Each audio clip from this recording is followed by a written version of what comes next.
Continuamos, entonces nos quedamos en que el trato que tiene Dios con las personas es único. O sea, Él no repite el mismo trato que tuvo con Pablo contigo o que tuvo con la hija de Jairo contigo. No, es un caso único, para Dios es un caso único. Y bueno, nosotros creo que ya hará unos meses compartíamos que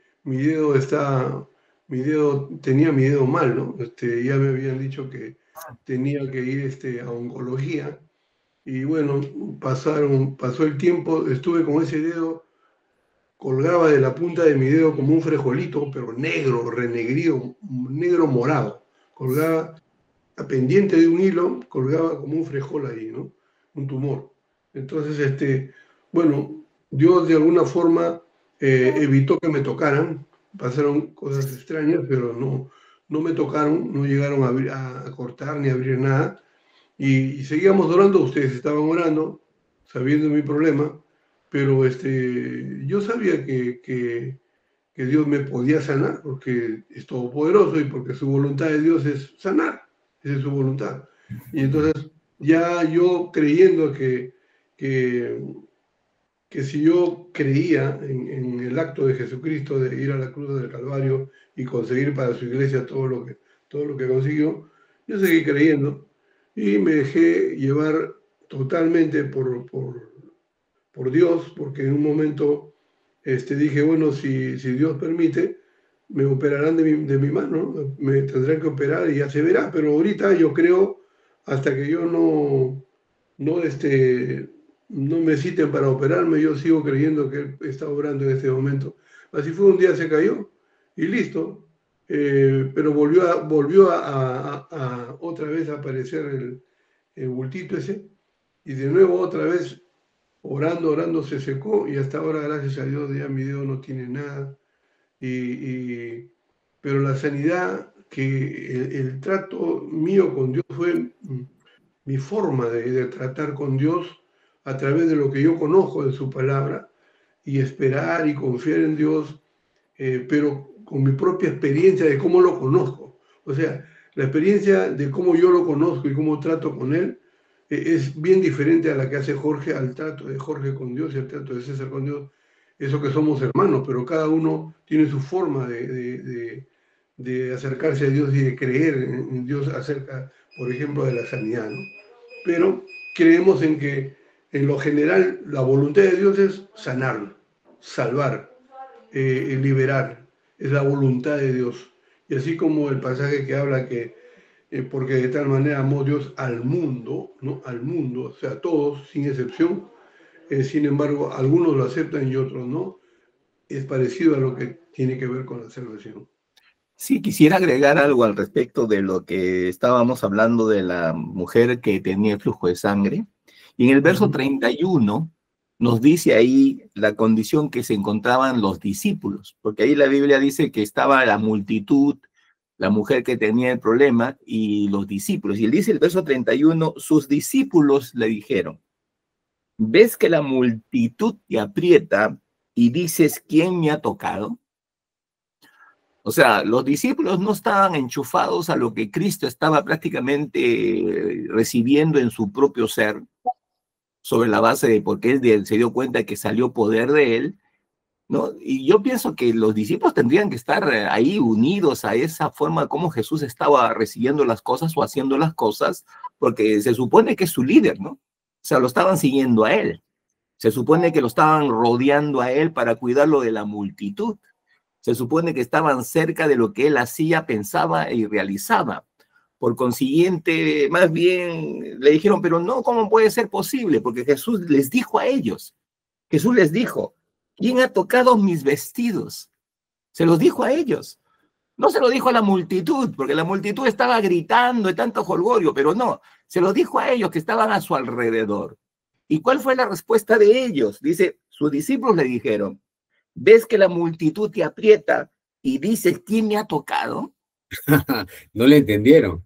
No le entendieron. O sea, ¿qué estaba pasando en ese momento con esta relación entre la mujer con flujo de sangre y la situación? Ahora sabemos que una mujer no podía tocar a un hombre. O sea, eso era penado por la ley, era apedreada, ¿no? Y también no podía tocar especialmente cuando tenía, digamos, sangrado. O sea, sabemos que la ley judía habla de eso. Pero dice ahí el verso 32, pero él miraba, dice, alrededor, para ver quién había hecho esto. Entonces la mujer, temiendo y temblando, sabiendo lo que en ella había sido hecho, vino y se postró delante de él y le dijo toda la verdad. Qué tremendo, ¿no? O sea, y eso sucede, ¿no? Es como Jorge, tenía un chupo ahí, ¿no? ¿Y qué hizo el Señor? ¿No? O sea, el Señor está obrando en él está creyendo, manteniéndose en creer, porque es lo que estaba haciendo Jorge. O dejaste de creer. No, estabas creyendo y seguías creyendo y te mantenías creyendo. A pesar de las evidencias, seguías creyendo. Es lo mismo que sucedió con esta mujer, ¿no? Vio las evidencias de Dios, vino el poder de Dios y empezó prácticamente a moverse en esa fe. Pero los discípulos que estaban a su alrededor estaban enchufados en otra cosa, menos en el Señor, porque el Señor mismo nos demuestra de que no estaban alineados a ese poder que estaba saliendo de él. Y creo que eso hay que tener mucho cuidado, ¿no? Que nos desalineamos de aquel que es digamos, la fuente inagotable de poder. Porque Jesús es la fuente inagotable de poder. Y qué interesante que podemos estar cerca, pero no recibir. Sí. Así es. ¿Por qué? Porque falta ese ingrediente que se llama confiar como niño, creer y dejar de lado las evidencias. La gran lucha que tenemos los seres humanos es a quién le vamos a creer, a lo que nos informa los sentidos o lo que nos informa la fe. Los sentidos nos va a mostrar lo que vemos, lo que tocamos, lo que oímos, lo que pensamos, lo que razonamos, la lógica. O sea, todo eso batalla ¿contra qué? Contra algo tan sencillo que es la fe. ¿Y la fe qué cosa es? Lo que Dios ha dicho. Entonces, la gran batalla, para hacerla sencilla, es lo que el ser humano dice o lo que el mundo nos dice a través de los sentidos y lo que Dios dice a través de su palabra y a través de su espíritu. Y tenemos el gran momento de decisión. ¿A quién le vamos a creer? ¿A lo que nos dice el ser humano y el mundo a través de los sentidos o la razón? ¿O lo que nos dice Dios en tu palabra? Y depende de la decisión que tomemos es nuestro futuro. Bien, sigamos con Jairo, porque ya hemos visto al Gadareno, hemos visto a la mujer del flujo de sangre. Vamos donde Jairo, estamos en Marcos 5:35, y dice, mientras él aún hablaba, hace referencia a la sanidad de la mujer, vinieron de la casa del principal de la sinagoga diciendo, tu hija ha muerto, ya no molestes al maestro. Recordamos de que anteriormente a este evento con la mujer del flujo de sangre, Jairo había ido donde el Señor a pedirle que lo acompañe a su casa porque su hijita estaba agonizando. Y Jesús, miren ese caso, esta respuesta que tiene que ver con lo que acabamos de decir. ¿A quién le vamos a creer? ¿A lo que vemos o lo que creemos? Jesús, sin hacer caso a esta palabra que se decía, le dijo al principal de la sinagoga, no temas, sigue creyendo. En ese momento, cuando al hombre le avisan que su hijita había fallecido, por supuesto su fe se fue al suelo, porque está dentro de un contexto natural en el cual simplemente le acaban de decir algo que es real. Lo real es que su hija acaba de fallecer, ¿no? Pero hay otro nivel de realidad que se llama la verdad, y la verdad es Jesús cuando te dice, no temas, sigue creyendo. No temas, sigue creyendo. Y dice en el verso 37, y no permitió que nadie le acompañara sino Pedro, Jacobo y Juan y el hermano de Jacobo. Fíjense este detalle, no solamente es necesario que tenga fe el familiar o la persona, sino que los que lo rodean sean gente de fe. Porque si tú te rodeas de gente que no cree o tiene incredulidad o tiene doble pensamiento, no se va a dar el obrar de Dios. Mira, no permitió que nadie le acompañara sino 3 de ellos, lo más cercano. Llegaron a la casa del principal de la sinagoga y vio el alboroto y los que lloraban y lamentaban mucho. Había gente llorando ahí por la muerte de la niña. Y al entrar les dice, oye, ¿qué hacen ustedes con tanto alboroto y tanto lloro? La niña no ha muerto, sino que duerme. ¿Y cuál es la respuesta de toda esta gente? Ellos se burlaron de Jesús. Pero miren otra vez, Jesús no necesita incrédulos. Él los sacó a todos y tomó solamente al padre y a la madre de la niña y a los que estaban con él y entró a donde estaba la niña. Y ahí es donde se da el milagro. Tomó de la mano a la niña, ya no es una sanidad, es una resurrección, y le dice, niña, a ti te digo, levántate y termina el caso. Entonces, para poder concretar o cerrar este caso de Jairo, el Señor lo fortalece en su fe a un hombre que creía, pero cuando le dicen tu hija ha muerto, eso le sobrepasa su fe, necesitaba más fe, y el Señor le dijo, no temas, Él es la resurrección y la vida, dice, no temas, sigue creyendo nomás, sigue creyendo, como le dijo a la hermana de Lázaro, ¿no? Sigue creyendo y verás la gloria de Dios, ¿no? Pero no solamente eso, sino como vemos, se acompaña solamente de 3 de sus discípulos, no de todos, porque seguramente él sabía que no tenía la fe suficiente, y cuando ya están en la casa de Jairo, en lugar de entrar con todos los que estaban ahí lamentando, le dicen, no, quédense afuera, ustedes no me creen, vamos con el padre y la madre nada más. Y se rodeó de un ambiente de gente de fe. Entonces, eso, por favor, ténganlo en cuenta, eso es importante en este caso. Hermanos, del lado de ustedes, no sé si tienen algo para complementar. Antes de pasar a otro caso, porque por acá tenemos otro caso en Marcos 9 también. ¿Algún comentario? Sí, es importantísimo verdaderamente cuidar el ambiente donde uno está orando o está creyendo, porque si nosotros estamos lidiando con alguna situación de enfermedad, necesitamos ejercer fe, y esa fe está ahí.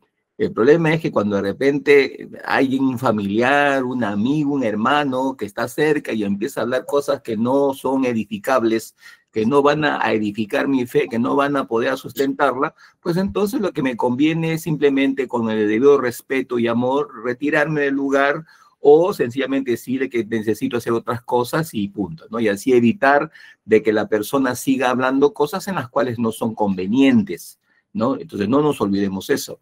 Ahora, si usted está ministrando o está orando por alguien sobre algo, debe juntarse con gente que está alineada a esa misma fe, para que podamos ver los resultados, ¿no? Quizás no a largo aliento, sino rápido, porque sabemos que el conjunto de varias personas de la misma fe va a traer un poder sobrenatural mayor, ¿no? Por eso que siempre nos comunicamos unos con otros. Oye, hermano, que necesito que me apoyes en esto en oración. Y ahí estamos orando, intercediendo, declarando la palabra, la promesa, porque no nos olvidemos. O sea, nosotros, ¿qué oramos? Oramos la promesa.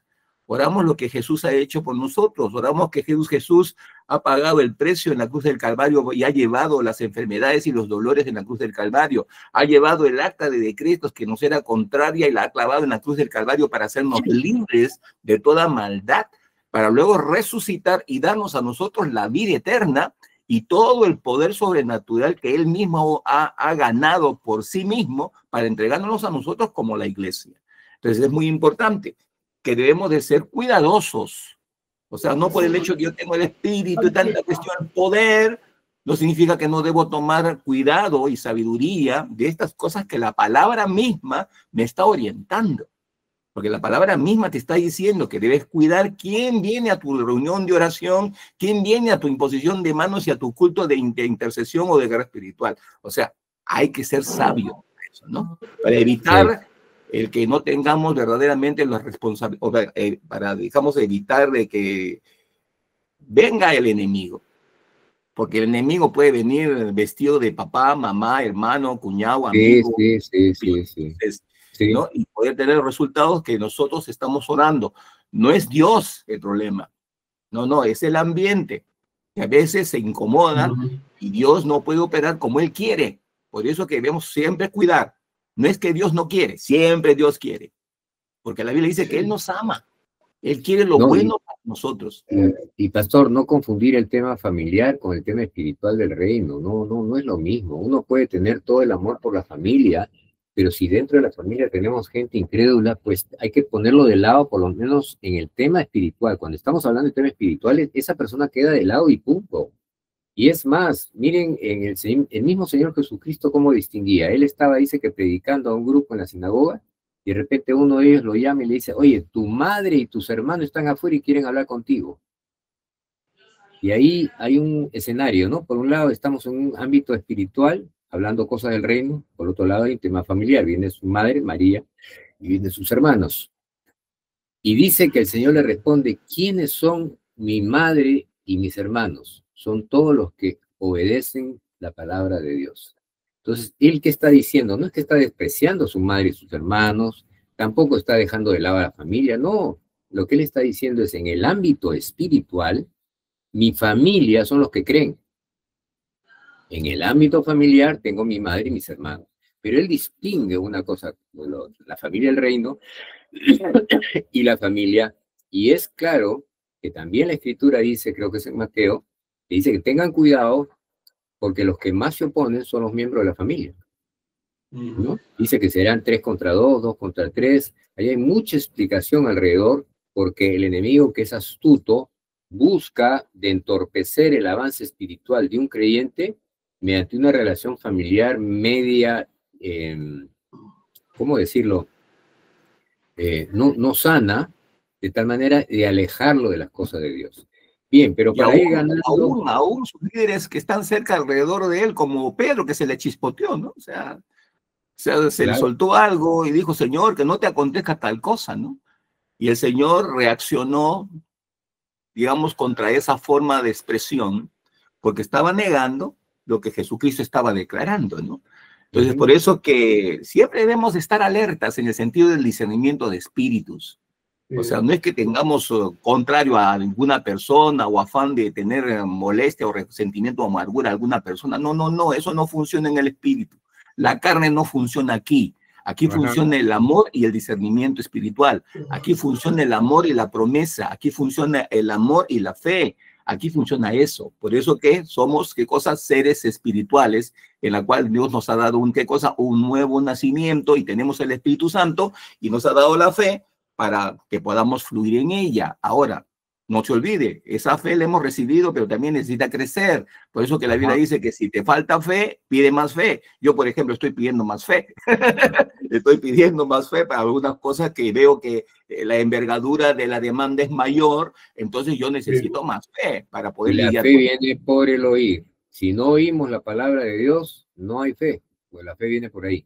Bien, vamos al capítulo 9 de Marcos, en el verso 14, que es un caso, dice que los discípulos estaban con una persona que parece que era endemoniada, un joven, ¿ya? Y el Señor se acercó y preguntó, ¿qué están discutiendo? Y uno de la multitud le dice, Maestro, traje a ti mi hijo, porque tiene un espíritu mudo, donde quiera que se apodera de él, lo derriba, echa espumarajos, cruje los dientes, se va desgastando. Le dije a tus discípulos que lo echen fuera, pero no pudieron. Miren, le dije a tus discípulos, a los que estaban cerca de Jesús, que lo echen fuera y no pudieron. Y respondiendo, Jesús le dijo, esta es la primera vez que veo a Jesús tan molesto. Generación incrédula. ¿Hasta cuándo voy a estar con ustedes? ¿Hasta cuándo los voy a soportar?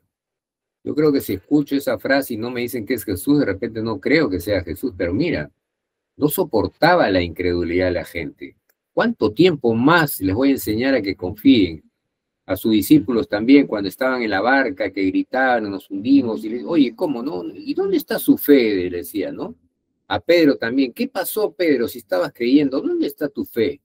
Y realmente si nos ponemos a pensar, qué importante poder cultivar y, como dice el pastor, hacer crecer nuestra fe, porque el mundo lo que va a hacer es hacer todo lo contrario, consumir nuestra fe y reducirnos. Eso es clarísimo. Por lo tanto, si no estamos atentos a que ese es nuestro problema, fíjense, una de las últimas palabras que podemos ver en el apóstol Pablo cuando ya termina su vida ahí en la cárcel, en Timoteo, dice, he acabado mi carrera, he cumplido con mi ministerio, algo así dice, y al final su última frase a mí me llamó la atención, es, he guardado la fe. Entonces, ¿qué es lo que está diciendo Pablo? Guardar la fe no es fácil. Mantenerse en la fe no es fácil. Y Pablo lo dice como un logro. Miren, a pesar de todo y todo lo que he vivido, etcétera, finalmente pude lograrlo, logré la fe. Pero volvemos donde este hombre que trajo a su hijo y dice, se lo trajeron a Jesús y cuando el espíritu, que se supone que es el espíritu inmundo, lo vio a Jesús, fíjate, de inmediato sacudió al muchacho. El muchacho no es el de la reacción, es el espíritu dentro del muchacho, quien cayó en tierra y se revolcaba echando espumarajos. Y Jesús preguntó cuánto tiempo hace que... Y empieza una conversación ahí, ¿no? Pero llega un momento en que el padre de este muchacho dice, Señor, muchas veces le echan el fuego o en el agua para matarlo.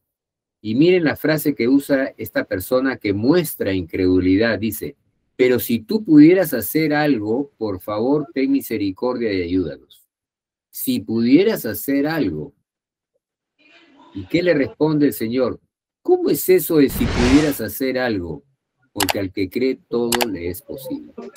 Y esto me recuerda un poco la época contemporánea en que vivimos, que hay mucho esas dudas, ¿no? Jesús es el sanador, sí, Jesús es el sanador, es el todopoderoso, sí, pero ¿podrá sanar? ¿Querrá sanar? Entonces ya entramos en la incredulidad de este padre con este niño, cuando le dijo a Jesús, ten misericordia de nosotros y ayúdanos si puedes hacer algo. No lo habían llamado a Jesús para que libere a este muchacho, entonces, ¿cómo es eso que lo llamas para que te libere o para que te sane o para que te proteja? Y al mismo tiempo dices, si puedes hacer algo o si quieres, o sea, ¿es que es un sí o es un no? Y la respuesta del Señor al Padre fue, ¿cómo es eso de si tú puedes? Porque al que cree, todo le es posible. Y después si seguimos leyendo, pues vemos que el chico es liberado, ¿no? Entonces, otro caso también, como el que estamos viendo, y vamos a terminar antes que nos gane el tiempo, porque la verdad es que el tiempo ya nos está ganando, pero quisiera hablar del ciego Bartimeo, porque también ahí hay una enseñanza muy importante. Todos conocen de que en Jericó había un hombre en la entrada del pueblo, se llamaba Bartimeo, era ciego, y escucha por ahí, dice que Jesús de Nazaret estaba pasando por ahí, y él mendigaba por el camino y era ciego. Entonces cuando oyó que Jesús de Nazaret comenzó a gritar diciendo, Jesús, hijo de David, ten misericordia de mí. Y él clamaba por su vista, por supuesto, ¿no? Clamaba por su vista. Y gritaba, pero bueno, como era ciego, no podía pues caminar o con tanta multitud de gente podría pasarle algo. Pero dicen que estando en todo esto, dice que Jesús se detuvo y dijo, mándelo llamar, que venga, dice. Y llamaron al ciego. Entonces dice que le avisan al ciego y dice, Jesús te llama, anda donde él. Y aquí en el verso 50 hay algo que es muy interesante y que creo que es un acto de fe también. Dice que él, tirando su manto, se levantó y fue a Jesús. Fíjense este detalle que el Espíritu Santo de Dios pone en Marcos, poner ese detalle. Él, el ciego, tirando su manto, es decir, dejó lo que era su protección. Dejó aquello que lo protegía mientras mendigaba ahí, porque seguramente hacía frío, ¿no? Entonces él dejó todo, porque ahí podemos ver la fe de la persona. En Santiago el Señor dice, muéstrame tu fe. Siempre Dios pide que se muestre la fe de una forma visible. Y acá estamos viendo a este hombre que no solamente se acerca a Jesús, sino deja todo lo que le da seguridad, lo deja atrás. Y dice, ya ok, dejo mi manto. Se levantó, fue a Jesús y todavía pasa una prueba más con Jesús. Y Jesús le dice, ¿qué quieres que te haga? Qué gracioso, ¿no? Una vez más, el Señor necesita que se lo digamos con nuestra boca, porque Él es el sacerdote de nuestra confesión. Él es el sacerdote de lo que hablamos, dice.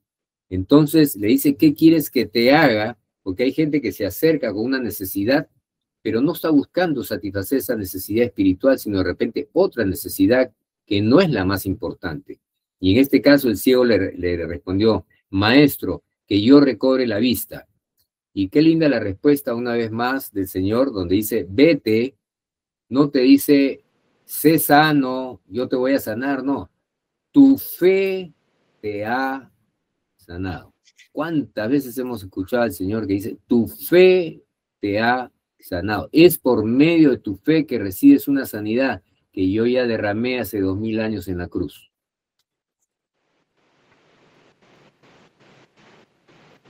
Bien, estamos a 2 minutos para poder terminar. Si quieren complementar algo, tenemos muchos otros pasajes, pero ya no nos alcanza el tiempo. Invitamos a los que nos escuchan que revisen los evangelios. En Marcos, por ejemplo, que es uno de los evangelios donde hay más casos de sanidad, lean Marcos y léanlo a propósito. Yo he leído del verso 1 hasta el verso 10 y he encontrado con varios casos de sanidad y liberación. Les pregunto, ¿ustedes creen que se puede orar por sanidad, cualquiera sea la enfermedad? ¿O simplemente casos específicos como los que acabamos de escuchar, solamente esos y digamos que otras nuevas enfermedades que han salido, no sabemos si Dios sanará o no? Bueno, en la Escritura podemos ver en Mateo, y me parece que en Lucas también, que habla de otros tipos de sanidad, dice que venían mucha gente con muchas enfermedades y muchos endemoniados y sanaba todo. Así que yo creo que por ahí va la respuesta. Para el Señor no hay como los médicos de actualmente que mientras no tienes el diagnóstico A, B, C, no, para el Señor no hay A, B, C, tienes resfriado, tienes esto, tienes el otro. No, estás enfermo nomás y hay que sanar. Punto. Sí, porque los casos que la Biblia habla no significa que son los únicos, porque la Biblia dice de que hay miles de casos que se fueron establecidos y que si se hubieran escrito todos, dice que no habría el libro que sostuviera toda la información en la cual Dios ha hecho en esos 3 años. Porque no nos olvidemos, Dios ha estado trabajando, en este caso Jesús ha estado trabajando 3 años de ministerio en donde ha habido miles de casos, ¿no? Aparte también, luego encontramos a los discípulos que también hay casos con ellos, ¿no? Y bueno, verdaderamente hay una infinidad de formas de enfermedad, ¿no? Y de influencias demoníacas. Pero el Señor ha trabajado con cada una de ellas y creo que en algunos sectores había una enfermedad muy fuerte como el cáncer, el SIDA, ¿no? Y Dios también ha trabajado en eso y ha sanado tremendamente, ¿no? Entonces, creo que para el Señor no hay nada imposible, siempre y cuando nosotros ejerzamos la fe y la promesa que es la que Él quiere, para que nosotros podamos fluir y tener los resultados que tanto esperamos. Amén. Pastor, despídanos con una oración antes de terminar. Padre, en el nombre de Jesús te damos gracias por este privilegio que nos das de estar, Señor, meditando en tu palabra y conversando y dialogando. Y también te pedimos que tú bendigas a cada uno de nuestros radioyentes de tal manera, Señor, que ellos puedan ejercer, Señor, esta fe que solamente proviene de ti, recibiéndote a ti como Señor único y Salvador. Y aquellos que somos creyentes, te pedimos, Padre amado, para que nos aumentes la fe, de tal manera que podamos ver los resultados que tu palabra y tus promesas nos enseñan, Señor, sobre la sanidad de nuestra vida, nuestras emociones, nuestro cuerpo, nuestra salud, Señor, en plenitud. De tal manera que podamos, Señor, disfrutar de esta vida eterna en la cual nos has dado en un cuerpo sano, vigoroso y fuerte. En el nombre de Jesús te damos gracias por todo lo que estás haciendo con nosotros y con cada uno de aquellos que nos escuchan o nos ven. En el nombre de Jesús, gracias. Amén y amén. Amén. Amén. Que Dios los bendiga y con el favor de Dios estaremos con ustedes muy pronto. Chao, chao. Chao, chao. Chao.